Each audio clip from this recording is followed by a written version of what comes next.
Personal na pinangunahan ni Police Brigadier General Ponce Rogelio I. Peñones Jr., Regional Director ng Police Regional Office 3, ang inspeksyon sa mga evacuation center sa May Kawayan City, Bulacan, kabilang ang May Kawayan Sports Complex nito lamang Huwebes ika-24 ng Hulyo taong kasalukuyan. Sa pagbisita, sinuri ang kahandaan ng mga pulis at kaagapay na ahensya sa pagtugon sa pangangailangan ng mga evacuees.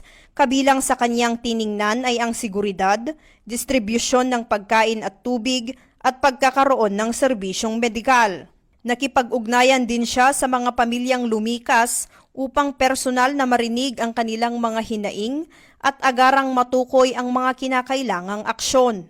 Binigyang diin ni Police Brigadier General Peñones ang kahalagahan ng disiplina at malasakit sa serbisyo at hinikayat ang mga pulis na manatiling alerto at maaasahan sa panahon ng kalamidad. Ang kanyang pagbisita ay alinsunod sa direktiba ni PNP Chief Police General Nicolas Torre III na agarang 5 minutes response na layong tiyakin ang mabilis at epektibong pagtugon sa mga sitwasyong pang-emergency. Patuloy ang Pro-3 sa pakikipag-ugnayan sa mga lokal na pamahalaan at ahensya upang mapabilis ang paghahatid ng tulong sa mga apektadong mamamayan.